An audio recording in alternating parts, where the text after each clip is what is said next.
nossas Bíblias, queridos, em Gênesis, no capítulo 3, e nós vamos ler a partir do verso 20.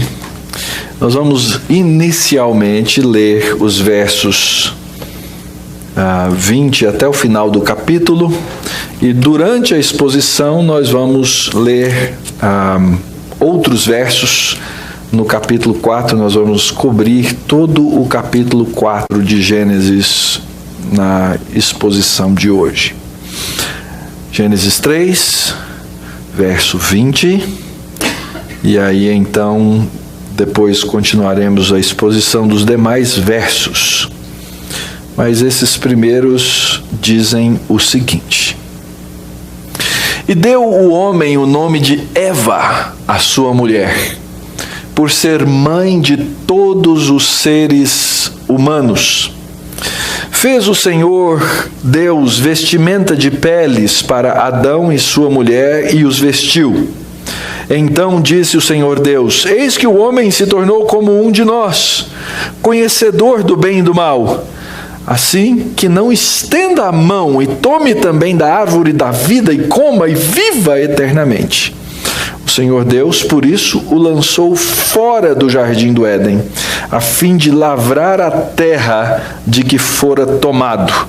E expulso o homem, colocou querubins ao oriente do jardim do Éden e o refulgir de uma espada que se revolvia para guardar o caminho da árvore da vida. Vamos orar? Pai bendito, nós agradecemos agora a oportunidade, o privilégio de ler a Tua palavra. Mas não só isso, ó Deus, mas de ter olhos para ver, de ter ouvidos para ouvir, porque cremos que o Teu Espírito Santo, conforme prometido na própria Escritura, nos ilumina para entender a Tua verdade. Por isso, ó Deus, nessa hora, abençoa-nos, guarda-nos o coração e a mente e cativa-nos mais uma vez para aprender a Tua vontade. Que as palavras dos meus lábios e o meditar do meu coração sejam agradáveis na Tua presença, Senhor meu, rocha minha, Redentor meu. Amém. Nós começamos no capítulo 1 de Gênesis, entendendo de onde viemos, entendendo a razão e o motivo pelo qual Deus criou os seres humanos, a sua imagem e semelhança, para entender que nós somos parte dessa grande história que Deus está escrevendo, que nós chamamos história da redenção. A primeira parte da história da redenção está toda escrita e narrada na Bíblia. O final da história da redenção também já está escrito e narrado na Bíblia, que nós chamamos de consumação. E a história da redenção que nós vivemos hoje, ela tem que ser fundamentada e baseada naquilo que a Escritura nos ensina e nos dá como princípio. No domingo anterior, no domingo passado, nós vimos então que o homem, tendo sido criado por Deus, rebelou-se contra o Criador. E aí então aconteceu aquilo que na teologia chamamos de queda. E essa queda trouxe terríveis consequências para a existência do mundo e para a própria criação como um todo que foi criada. Daí então vem a necessidade de que esse ser criado por Deus seja redimido, seja salvo, seja trazido de volta ao seu lugar, ao lugar que Deus o criou para viver e a maneira que Deus o criou para que ele vivesse em relacionamento com o Criador. Então, na primeira parte da criação, nós vimos a respeito do caráter de Deus, o mundo de Deus, a imagem de Deus, o padrão de Deus e o padrão dessa imagem. O homem vivendo relacionamentos com o Criador, com a própria criação, com o mundo criado e entre si, macho e fêmea, desenvolvendo a vontade desse Criador no mundo criado. E isso nos ensinou uma lição preciosa. Nós precisamos aprender a mudar o nosso foco. A gente vive fazendo, quem sabe, a pergunta errada. O que será que Deus quer para mim? Será que Deus quer que eu faça A, B ou C? Será que eu devo ser advogado, ou devo ser dentista, ou devo ser dona de casa? Mas a pergunta a ser feita é: por que e para que eu estou aqui? Quando eu entendo que eu devo viver para a glória de Deus, eu passo de um reconhecimento mental para uma apropriação dessas coisas na vida. E não interessa se eu sou advogado, se eu sou dentista ou se eu sou dona de casa. Eu vou aprender a viver essas coisas para a glória de Deus. Essa semana, um rapaz lá do Nordeste me achou no Facebook. Eu raramente respondo mensagens no Facebook, ainda mais na hora, porque aí as pessoas acham que tem o direito de conversar com você qualquer hora, não importa o que você esteja fazendo, né? E o rapaz perguntou: pastor, tá aí? Eu nem conheço. E eu caí na bobagem de ler a mensagem e responder sim, mas tinha um propósito, não é? Ele foi e perguntou assim: pastor, eu estou aqui numa dúvida, eu não sei se eu devo ser pastor ou se eu devo ser pastor, se eu tenho vocação, se eu não tenho vocação. Essa é uma pergunta normal que você ouve de jovens em determinados períodos da vida, não é? E aí eu coloquei no coração o propósito de respondê-lo. Respondi a ele com 4 perguntas. Eu não estou dizendo que eu vou lembrar as 4, tá? Mas a primeira pergunta que eu fiz para ele foi o seguinte: jovem, primeira coisa, você tem vontade de ser pastor? Essa é a primeira coisa. Então, quando você estiver na dúvida, você quer saber se você vai ser advogado, se você vai ser dentista, se você vai ser médico, ou se você deve ser anestesiologista, não é? Ou coisa parecida dentro da profissão médica, a primeira pergunta que você tem que fazer para você mesmo é: eu tenho vontade de fazer isso? Deus, Ele nos usa, inclusive dando-nos vontades e disposições. Ele trabalha conosco para que nós aprendamos a fazer a vontade dele dentro das coisas que nós vivemos, dentro das coisas que nós queremos desenvolver. Então, a pergunta é: se eu for essa coisa, ou no caso dele, se eu for pastor, eu vou conseguir viver isso para glória de Deus? Essa foi a primeira pergunta. Achei aqui a pergunta. Primeira pergunta que eu fiz para ele: você tem vontade de ser pastor? Se você não tiver vontade, é melhor não ser. Segunda pergunta: você tem disponibilidade para um ministério? Para, quem sabe, viver uma vida de privações e lutas? Porque muitas vezes o ministério significa isso. E quem não tem a vontade de fazer isso, é melhor que não seja pastor, porque é uma possibilidade. Terceira pergunta que eu fiz para ele: a igreja e as pessoas íntimas ao seu redor reconhecem que você tem dons que incluem o dom de pastorear? E isso é uma pergunta que qualquer um tem que fazer. Será que eu sirvo para ser administrador? Eu costumo dizer que existe vocação, que a gente chama do que diz que é chamado, não é? E existe invocação. Invocação é quando o indivíduo invoca que vai ser um negócio, não tem quem tire isso da cabeça dele, ele diz que eu vou ser, e pronto, não é? Cuidado. Você tem que ter sensibilidade, clareza para fazer essas perguntas. A primeira coisa é: eu tenho dom? Eu tenho condição de ser isso? Para qualquer área, não só para a vida pastoral, não é? E as pessoas reconhecem isso? E por último, eu perguntei para ele: já conversou com o seu pastor e outros pastores da região? Gente que lhe conheça, porque quem te conhece é que vai dizer o que você vai ter condição de ser ou não. Aí a resposta que ele me deu: pastor, eu gosto muito de estudar a palavra e ensinar. Eu amo ir a EBD. Será que isso já é o suficiente? E a resposta é não. Não é o suficiente.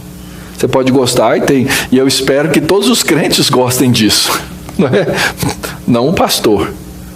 Todos os crentes deveriam gostar de todas essas coisas. Gostariam de amar e estudar a palavra ter a palavra. Então, a pergunta e o foco. Como eu vou viver para cumprir isso que Deus me chamou para ser? E aí, então, na prática, nós desenvolvemos os nossos relacionamentos dentro desse âmbito. Depois nós vimos a respeito da queda e vimos a extensão, os mecanismos, as consequências, a realidade do mundo caído e a graça de Deus na redenção. Se você não esteve domingo passado, você pode assistir, está lá na nossa página do Facebook, tem lá o canal do YouTube, você pode assistir.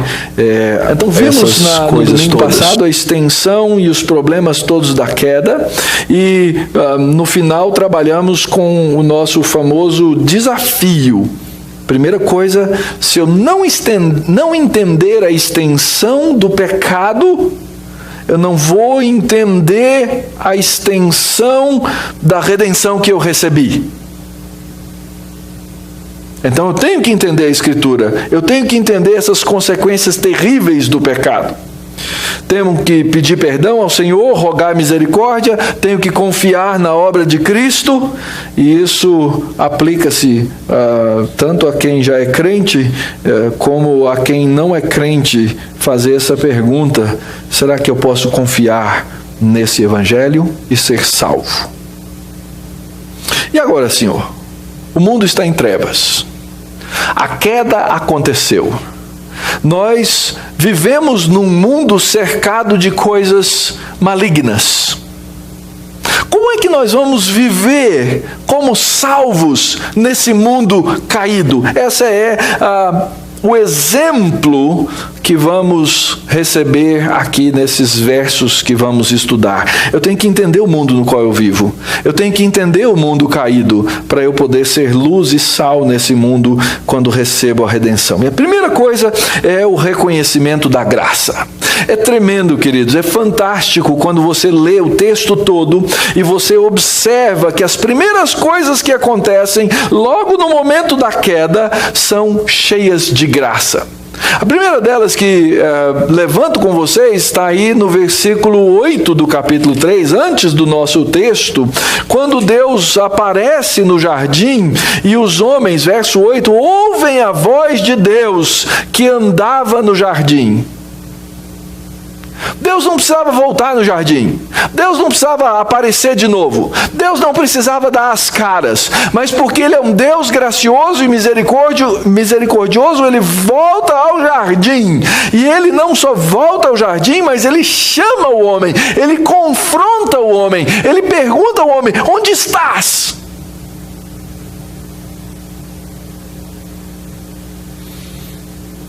E quem sabe Deus está fazendo isso com o seu coração hoje aqui. Porque Ele te criou com um papel, com uma função que talvez você não esteja cumprindo. E Ele está perguntando para você aqui, vai ficar te incomodando na mente, no coração, na consciência, dizendo assim: cadê você? Por que você não está cumprindo esse papel? Mas essa graça de Deus, ela é tão imensa que na sua misericórdia, Deus restaura ao homem coisas que ele haveria de perder. A primeira bênção que aparece na Escritura, capítulo 1, é a bênção da fecundidade. Sede fecundos, multiplicai-vos, enchei a terra. Deus criou o homem com esse propósito. E a primeira coisa que o homem e a mulher perderiam ao pecar seriam as primeiras bênçãos recebidas. Eles tornariam-se estéreis no sentido completo da palavra esterilidade. Não só de não ter filhos, mas a vida, o significado, o propósito deles se tornaria estéril. Mas nesse primeiro verso, nós vemos o primeiro homem cumprindo o seu papel, olhando para sua esposa, mulher que Deus lhe havia dado, e dando a ela o nome de Eva. Essa palavrinha Eva significa vida, é isso que o texto está explicando. Ele deu o nome de Eva à sua mulher, por ser a mãe de todos os seres humanos. É o marido virando-se para a esposa e dizendo: você é vida. Deus vai te usar para isso. É o reconhecimento da graça de Deus, que não permitiu que a maldição que o próprio Senhor havia dado fosse completa, mas mitigada, retida, para que o homem pudesse continuar. Esse é o primeiro reconhecimento da graça. Verso 21, segundo reconhecimento da graça: fez o Senhor Jeová Deus vestimenta de peles para Adão e sua mulher, e os vestiu. Você tem que entender a ironia do texto para entender a verdade do texto. Lembram-se o que o homem fez quando percebeu que estava nu? Pensa no ridículo da situação. Você pegar folhas de figueira, tentar costurar as folhas de figueira para esconder a sua nudez. E aqui o texto está dizendo que quem provê para o homem a vestimenta que ele precisa por causa do seu pecado é Deus. E interessantemente, alguns teólogos vão até o ponto de dizer que Deus fez o primeiro sacrifício de sangue para que o homem pudesse ser vestido com essas roupas de pele. Deus tomou esse animal e Deus deu ao homem algo para cobrir aquilo que havia se tornado a sua vergonha. E então, verso 22, disse o Senhor Deus: eis que o homem se tornou como um de nós. Lembra, domingo passado eu falei, a mentira de Satanás é uma mentira terrível, mas toda mentira, ela vem com um disfarce de verdade. Porque Satanás disse à mulher o quê? Deus sabe que no dia em que vocês comerem da árvore do conhecimento do bem e do mal, vocês vão se tornar como Deus. Está confirmado aí ou não? Não é Deus que diz? Eis que o homem se tornou como um de nós.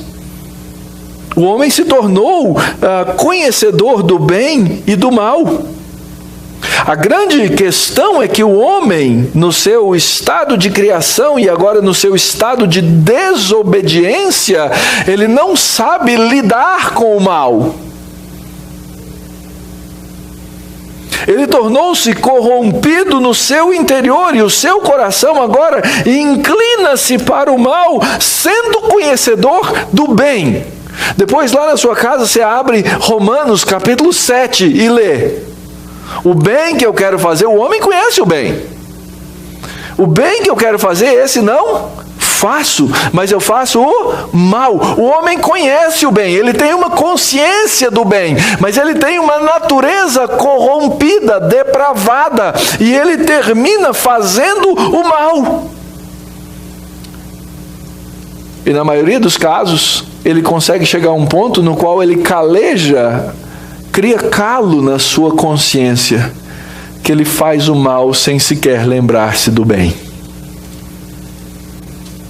É por isso que o homem pode se tornar um ser tão terrível. Segunda coisa, então, é Deus dizendo: o homem é conhecedor do mal. Olha só a graça de Deus. Verso 22, parte B. Assim que não estenda a mão e tome também da árvore da vida e coma eternamente. O Senhor Deus, por isso, o lançou fora do jardim. Sabe o que ia acontecer se o homem, no seu estado de queda, continuasse a comer do sacramento da árvore da vida? Ele estaria comendo o que para si? Maldição. Ele estaria comendo maldição. Deus então o impede de ter acesso à árvore da vida, por isso o Senhor o lança fora do jardim do Éden, para que ele pudesse ir cumprir o seu papel de lavrar a terra de que fora tomado. E então o homem agora expulso, verso 24, Deus coloca querubins ao oriente do jardim e o refugia de uma espada que se revolvia para guardar o caminho da árvore da vida. Porque o homem, ao comer dessa árvore, não comeria bênção. Ao comer dessa árvore, ele comeria maldição sobre a sua vida. E Deus então o impede de ter aquele acesso. E continuamos reconhecendo a graça, capítulo 4, versículos 1 e 2. Coabitou o homem com Eva, sua mulher. Esta concebeu e deu à luz a Caim. Então disse: adquiri um varão com auxílio do Senhor. E depois deu à luz a Abel, seu irmão. Abel foi pastor de ovelhas e Caim foi lavrador. Vida de fecundidade e de continuidade aqui, a continuidade da vida são reconhecidos. Primeira coisa, o texto diz que coabitou. O homem criou, Deus criou o homem para que ele pudesse ser fecundo, se multiplicar e encher a terra. E isso acontece. O homem conhece a sua mulher. É interessante que essa ideia na Bíblia, a palavrinha que a gente usa como conhecer normalmente, na Bíblia é usada como conhecimento, inclusive sexual. Mas não limitado. É a ideia de um conhecimento íntimo. A ideia de uma intimidade tremenda. No caso aqui, o homem conheceu a Eva, coabitou Eva, e diz o texto que ela concebeu e que ela deu luz a um filho chamado Caim. Lembra lá do capítulo 3, versículo 15, quando a ideia de que a mulher ainda teria filhos, e logo depois o texto vai narrar no verso 16, e a mulher disse: multiplicarei sobremodo os sofrimentos da tua gravidez, da tua concepção, em meio a dores dará luz a filho. Aquilo que Deus havia, na verdade, prometido, não como maldição, mas como continuidade, está acontecendo aqui. Ele coabitou, ela concebeu, ela deu luz. É bonita essa expressão, não é? Dar luz. Dar luz é o conceito de trazer vida, de trazer existência, e o reconhecimento de que isso não é um mero processo natural, mas o reconhecimento claro do texto, quando a mulher diz aí no verso: adquiri um varão com o auxílio de Jeová. Não fosse Deus, eu não teria, mas porque Deus permitiu, é que eu tive um filho. E depois deu à luz a Abel, seu irmão, e desenvolve-se aqui, não é? Aquilo que na teologia chamamos de mandato cultural. Eles descobrem as suas profissões. Abel foi pastor de ovelhas e Caim foi lavrador. Vamos imaginar o dilema das duas crianças crescendo? E a pergunta que a gente costuma fazer: Senhor, será que o Senhor quer que eu seja lavrador ou pastor de ovelhas? Qual será que é melhor? E a grande questão, queridos, é que sendo um ou sendo outro, eles deveriam exercer o seu papel na criação para a glória de Deus. Exercer o seu papel na criação para a glória de Deus. E aqui nós vamos fazer uma descoberta que os nossos primeiros pais tiveram que fazer. Nós vamos conhecer aqui as duas sementes. Lembram lá no capítulo 3, no versículo 15, Deus fala para a serpente e diz: porém inimizade entre ti, serpente, e a mulher, e entre a tua descendência, a descendência da serpente, e o seu descendente, o descendente da mulher. Serpente, mulher, descendente da serpente e descendente da mulher. Se a gente lesse até lá, a gente ia ficar na dúvida: de onde vêm essas duas sementes? De onde vão aparecer essas duas sementes? E na continuidade da narrativa, nos versos 3 até a metade do versículo 5, nós descobrimos isso. Aconteceu que no fim de uns tempos, o texto deixa em aberto, trouxe Caim do fruto da terra uma oferta a Jeová.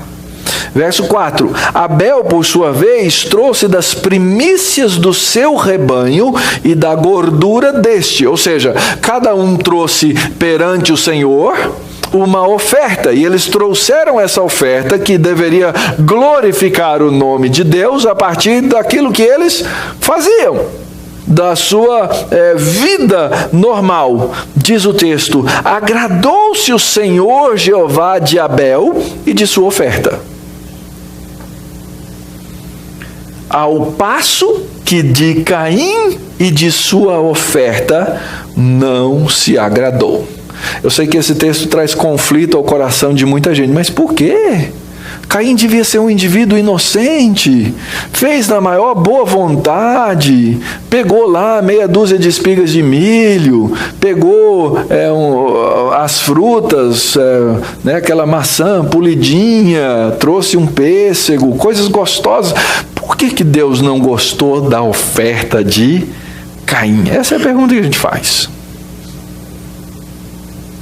Mas você tem que ler o texto na ordem que ele está escrito. O texto diz assim, que Deus agradou-se de Abel. E porque Deus agradou-se de Abel, consequentemente agradou-se da sua oferta. E o verso diz, ao passo que de Caim, Deus não se agradou. Consequentemente, não agradou-se da sua oferta. Há quem diga que o texto, e existe de certa forma essa ênfase no texto, porque o texto diz que Abel, por sua vez, trouxe das primícias do seu rebanho, da melhor parte do seu rebanho. E talvez Abel tivesse trazido aí uma oferta mais ou menos, umas coisas meio, umas frutas já passadas e tal, e Deus então não gostou. Não é essa a ideia. Talvez até fosse, mas até fossem coisas assim, porque o texto diz da primícia, do melhor, do primeiro, enquanto que Abel não fez questão nenhuma de trazer essas coisas, que Caim não fez questão nenhuma de fazer essas coisas. Então, aparentemente, a oferta estava revelando o coração, e não vice-versa. Então Deus agrada-se de um e não agrada-se de outro.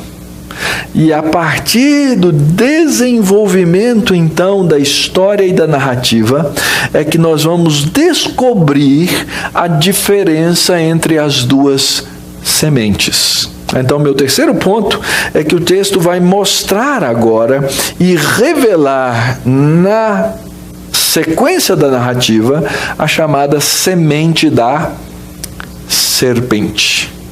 O que é essa semente da serpente? Verso 5b, a segunda parte do verso 5 até o 7. Irou-se, pois, sobremaneira Caim e descaiu-lhe o semblante. Aquela cara que mostra que havia ira. Acho que das ilustrações contemporâneas que a gente tem, a que melhor ilustra é o Buzz Lightyear. Lembram do Buzz Lightyear, como é que ele andava assim, não é? Semblante descaído, olhando para baixo. Não tinha horizonte, não tinha visão, mas cheio de ira, descaiu-lhe o semblante. Então Deus virou-se para Caim e disse para Caim: Caim, você é responsável. Por que é que você anda irado? Por que te descaiu o semblante? Não é verdade, verso 7, se você proceder bem, não é que será aceito? E se todavia procederes mal, eis que o pecado jaz à porta. Essa é a realidade da raça humana. O pecado está batendo na porta. O seu desejo será contra ti, mas você tem que dominar, você tem que tomar conta desse desejo mal. Porque o homem tornou-se conhecedor do bem e do mal. E aqui vem a história da graça, queridos. E nós descobrimos que em toda a raça humana, não há homem que consiga, que possa, que saiba fazer o bem. Não é isso que vai nos ensinar o livro dos Salmos? Não é o livro dos Salmos que o apóstolo repete lá em Romanos capítulo 3? Não há um que faça o bem. Não há um justo sequer. Então por que Abel consegue chegar diante de Deus e ser aceito, e Caim chega diante de Deus e não é recebido e não é aceito? Qual a diferença dos dois? E aqui vem a grande resposta da teologia em toda a Escritura, que muita gente não gosta, que é a doutrina da eleição. Que é a doutrina da eleição. Um foi rejeitado, o outro foi salvo, o outro foi acolhido, a oferta foi recebida, porque Deus, na sua misericórdia, providenciou para este um Redentor. Não existe homem que possa fazer o bem sem que ele receba, sem que ele tenha um Redentor, sem que ele tenha um Salvador, sem que ele tenha um que lhe faça aceitável diante de Deus. Porque na verdade todos pecaram, todos carecem da glória de Deus, nenhum é aceito diante de Deus, ninguém é aceito diante de Deus. Se você ainda acha que no seu coração, que na sua vida tem bondade suficiente para você chegar diante de Deus e dizer: Deus, eu tenho aqui uma série de qualidades, o Senhor não podia me receber com elas? Não, Deus não vai te receber com nenhuma das suas qualidades, porque as suas qualidades estão maculadas pelo pecado, manchadas pelo pecado. Você pode até tentar dizer, como o jovem rico: olha, desde a minha infância eu nunca matei, nunca roubei, nunca cometi adultério, não fiz nenhuma dessas coisas. E não adianta nada, porque a Escritura diz que se eu quebrar um dos mandamentos qualquer, eu quebrei a todos. E que nós não quebramos os mandamentos só de maneira externa, mas que nós quebramos os mandamentos de maneira interna, lá no coração. Isso Abel tinha feito, e isso Caim tinha feito. Ambos eram pecadores diante de Deus. Alguma coisa precisava acontecer. E aqui então mostra-se toda a reação de Caim. Diz o texto que ele irou-se contra quem? Ele irou-se contra Deus. Ele encheu-se de rancor. Ele passa e continua então a proceder mal, e ele luta em vão, porque o pecado está na porta dele, todos os dias, igual na minha porta, igual na sua porta. Você e eu precisamos de um Redentor. É por isso que nós cantamos: em Cristo só, mais ninguém, mais nada, nem eu, porque eu dependo dele tão somente para todas as coisas. E aí então você começa a descobrir como funciona a obra e os efeitos da obra da serpente nos seus descendentes. Então, para ser bem claro, Abel é o descendente da mulher e Caim é o descendente da serpente. Ambos nasceram da mesma mulher, da mesma mãe e do mesmo pai, mas um caminha na direção contrária ao Senhor. Como funciona essa obra? Gênesis 4, a partir do verso 7. Camaradagem, tá? Disse Caim a Abel, seu irmão: ei, vamos lá no meu trabalho, vamos fazer uma visitinha. Estando eles no campo, sucedeu que se levantou Caim contra Abel, seu irmão, e o matou. Essa é a obra da serpente. Essa é a obra do descendente da serpente. A primeira coisa que a serpente faz no universo criado como nós o conhecíamos foi introduzir a mentira. A segunda coisa foi introduzir o assassinato. Veja o que a ira de Caim gerou. A primeira coisa que a ira de Caim gerou foi traição. Traição e dissimulação. Você acha que ele chegou para Abel e falou assim: Abel, vamos lá no campo que eu vou te matar? Não. Ele disse: vamos lá no campo. Vamos ver lá como é que andam as coisas. Sabe, eu estou meio abatido com essa coisa de Deus ter rejeitado a minha oferta. Quem sabe você me dá umas ideias? Mas no coração dele já estava formulado. Ele leva o seu irmão e o mata. Então Deus, mais uma vez, e Deus é misericordioso, irmãos, porque ele vem e interfere. Verso 9, ele diz, disse o Senhor a Caim: onde está Abel, teu irmão? Será que Deus não sabia? Acho que ele sabia. Da mesma forma como quando ele chegou no jardim e perguntou: onde estás? Ele sabia onde eles estavam. Onde está o teu irmão? E ele responde com o despeito natural: não sei. Acaso eu sou o tutor do meu irmão? Será que eu tenho alguma responsabilidade? Ele é independente. Ele faz o serviço dele, ele cuida dos animais dele, ele traz as ofertas dele. Não é que o Senhor gosta tanto? Gente, isso é demonstração de ira. Mas Deus sabe. E ele diz: o que fizeste? O que é isso? A voz do sangue do teu irmão clama da terra a mim. Por quê? Porque Deus é o dono da vida, o Senhor é o dono da vida, e ele diz: está faltando vida aqui. Verso 11: és agora, pois, maldito. Maldito sobre a terra, cuja boca se abriu para receber das tuas mãos o sangue do teu irmão. Quando lavrares o solo, não te dará ele força. Serás fugitivo e errante pela terra. Muito semelhante àquela maldição da serpente. Porque os filhos da serpente recebem a mesma maldição da serpente. E aqui então ele mostra que ele é essa semente, ele se torna maldito de Deus, ele continua carecendo da glória de Deus, ele continua carecendo da graça de Deus, ele continua carecendo da misericórdia de Deus. Então Caim volta e conversa com Deus. Então disse Caim ao Senhor: Jeová, é tamanho o meu castigo, olha que injustiça o Senhor está fazendo comigo, que eu já não posso suportar. Eis que hoje me lanças da face da terra, e da tua presença hei de esconder-me. A mesma coisa que os nossos pais fizeram no jardim, se esconderam da presença de Deus.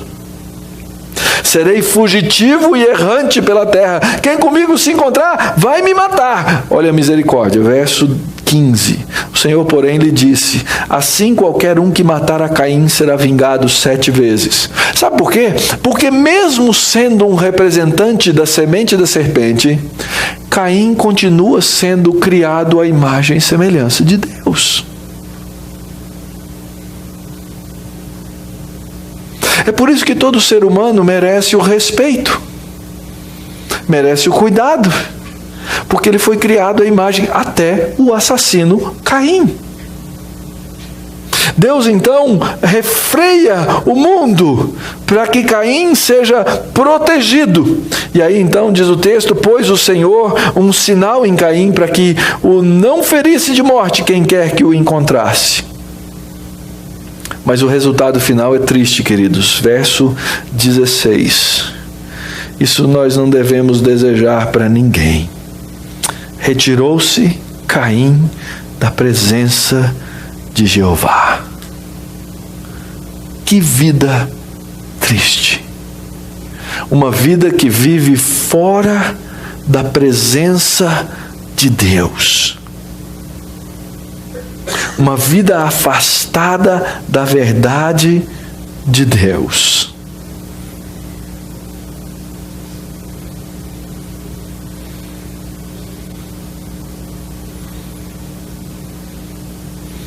Grande notícia do Evangelho que tem solução para isso. É que Deus, na sua misericórdia, vai e chama a gente para ser parte de outra semente. É fantástico esse Evangelho. Fantástico esse Evangelho. Deus tira gente que é descendente da semente da serpente e adota na outra semente e faz filhos. Que evangelho maravilhoso! Que evangelho tremendo! Que boa notícia! Essa santa e bendita continuidade. Na narrativa bíblica, nós vemos então que existe a semente de Adão, que se desenvolve em semente santa, e depois tem a semente de Adão, que se desenvolve em semente da serpente. E era de se esperar então que todo mundo que nasce dessa semente santa, que vai ser de Noé, depois fosse crente, fosse gente que teme a Deus. E todo mundo que fosse da outra semente fosse maldito, caído. Mas ao longo da história Deus vai dizendo assim, não é isso.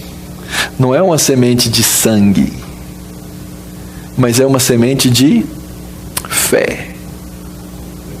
Lá adiante vai aparecer a semente de Abrão.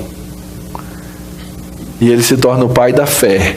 E todos que tornam-se crentes como Abraão são dessa semente santificada. Como é que o mundo continua, meus irmãos? Como é que trabalha o processo de continuidade nesse mundo caído? Verso 17. Coabitou Caim com a sua mulher. De novo, até a semente da serpente recebe graça. Não é?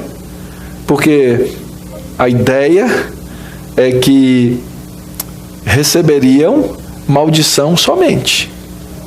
Mas aqui eles têm a condição de fecundidade e multiplicação. A mulher de Caim, que nós só podemos imaginar que seja uma mulher dentre as irmãs que nasceram, não é? Concebeu e deu à luz a Enoque.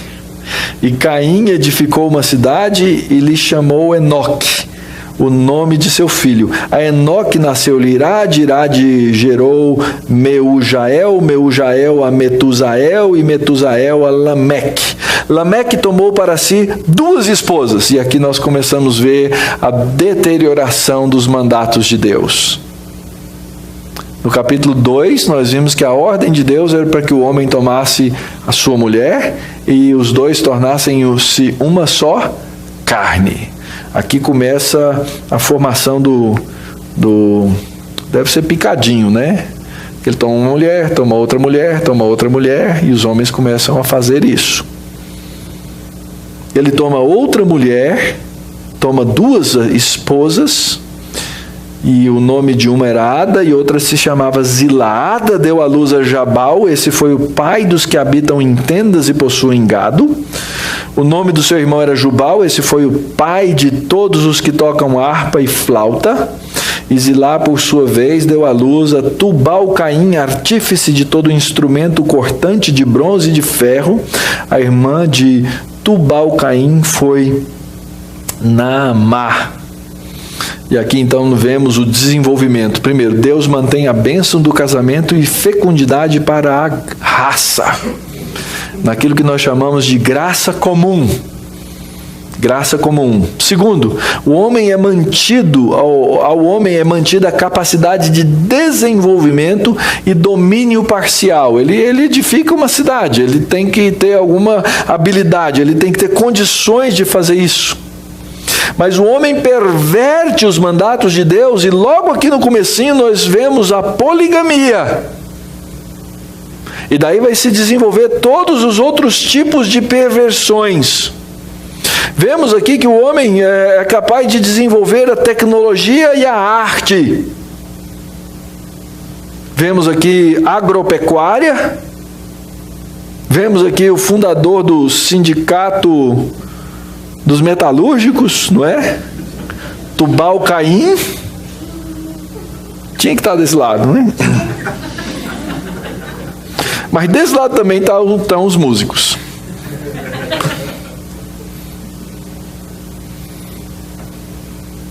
O homem mantém essas capacidades debaixo da graça de Deus. E ele pode usar todas essas coisas para o bem ou para o mal. Só que sem um redentor, ele as usa para o mal. Ele as usa para o mal. Como é terrível, né?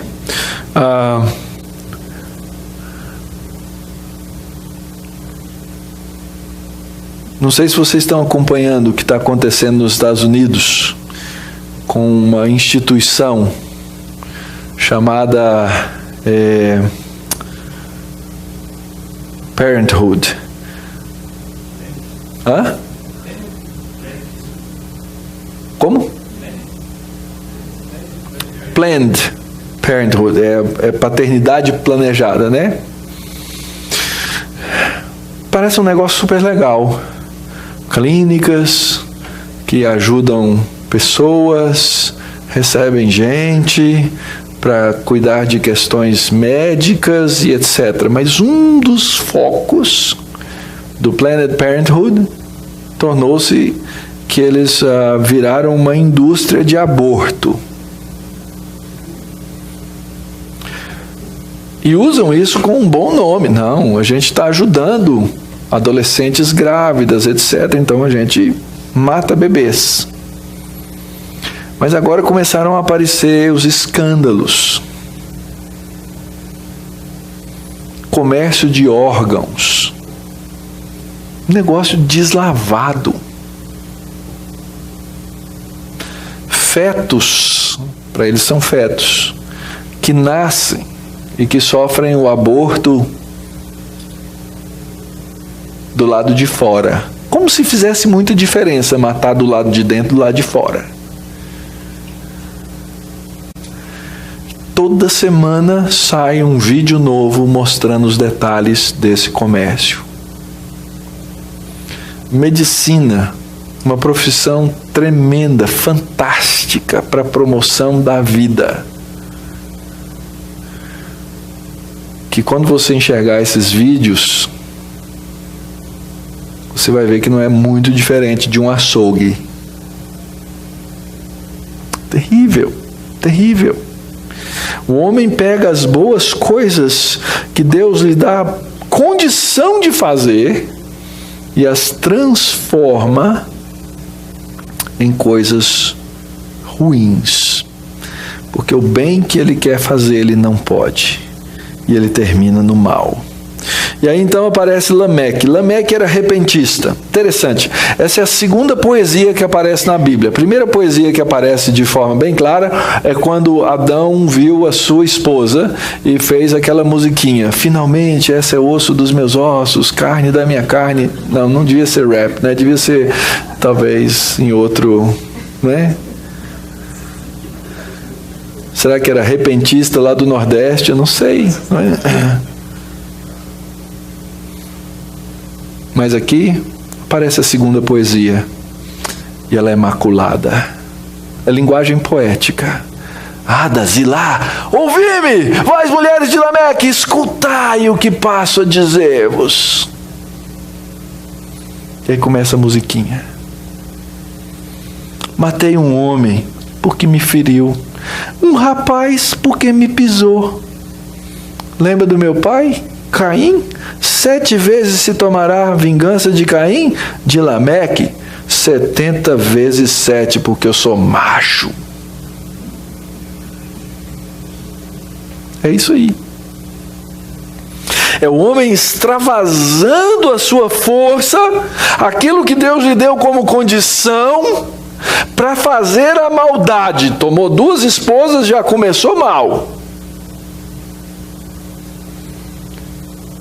Mas ele mata um homem porque ele feriu um rapaz porque pisou no pé dele.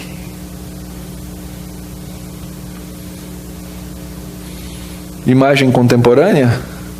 Dá um tiro no cara por causa de um tênis. Entra na loja e mata alguém por causa de R$100.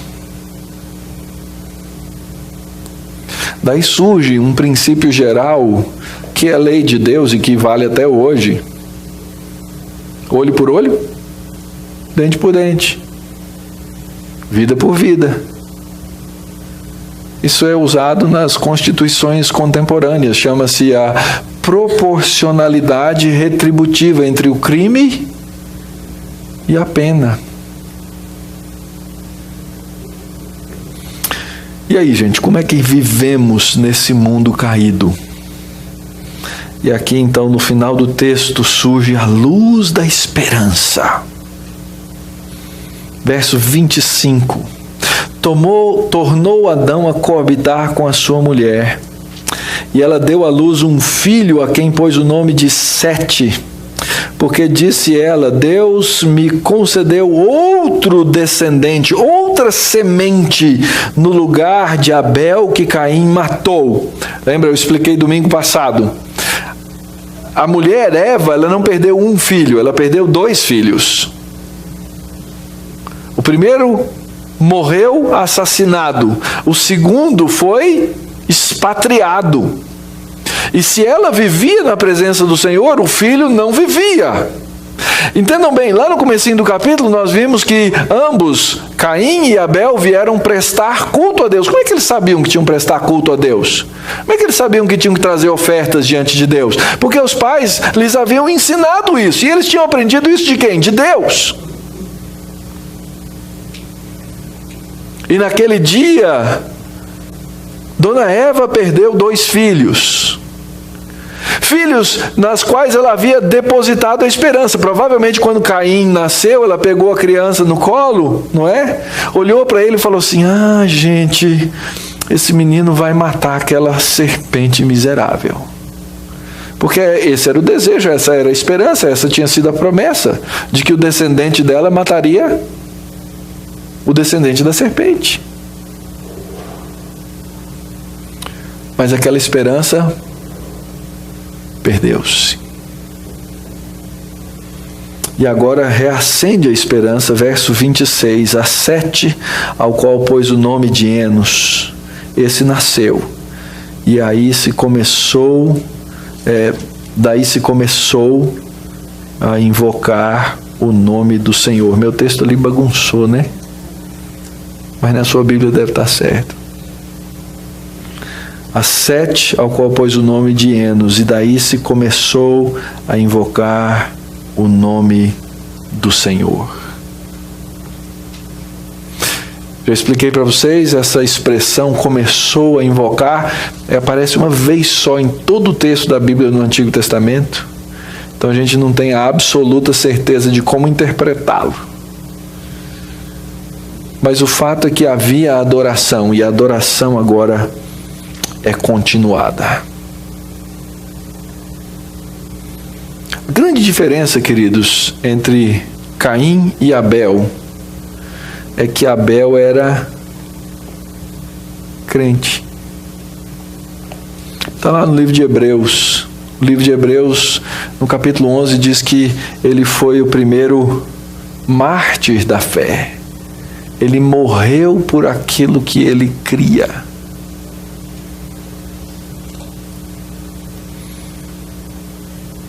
E assim continua sendo até hoje, queridos. Nós precisamos entender algumas coisas para fazer algumas coisas. A primeira delas, nós temos que entender que nós vivemos em um mundo cercado de pecado. E que esse pecado, ele não está só fora de nós.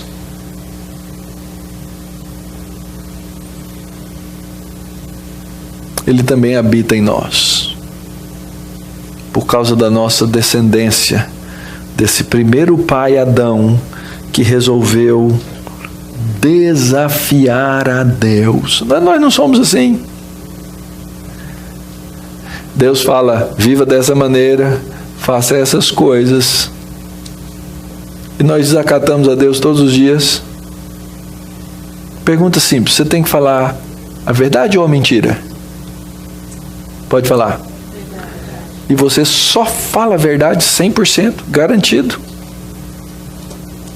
então você peca contra Deus. Deus diz o que você tem que fazer e você não faz.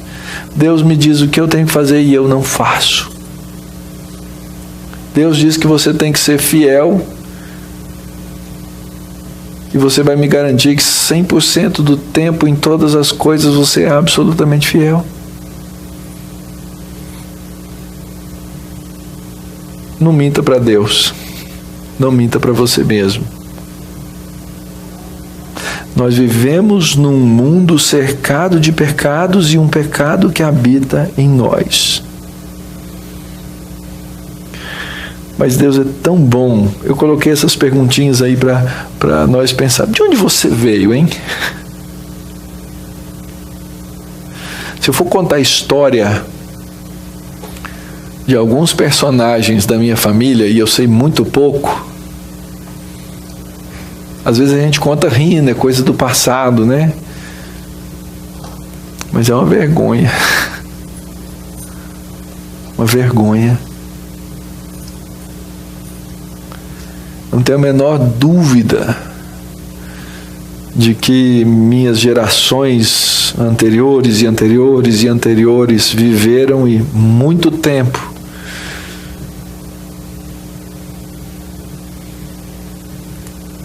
nessa descendência da serpente. Mas em algum momento, em alguma hora, Deus pegou, foi lá e arrancou essa semente maligna para trazer como filhos adotados para a sua família. Você tem a sua história. Você tem que reconhecer isso. Você tem que observar como é que Deus arrancou essa maldição dessa semente da sua vida, da sua casa, quem sabe, e te trouxe para a luz. Lembrar quem te tirou de lá e quem pode tirar de lá. Quem pode continuar a fazer isso. Sabe para quê? Para você lembrar com clareza a quem você serve e quem te chama hoje para o serviço.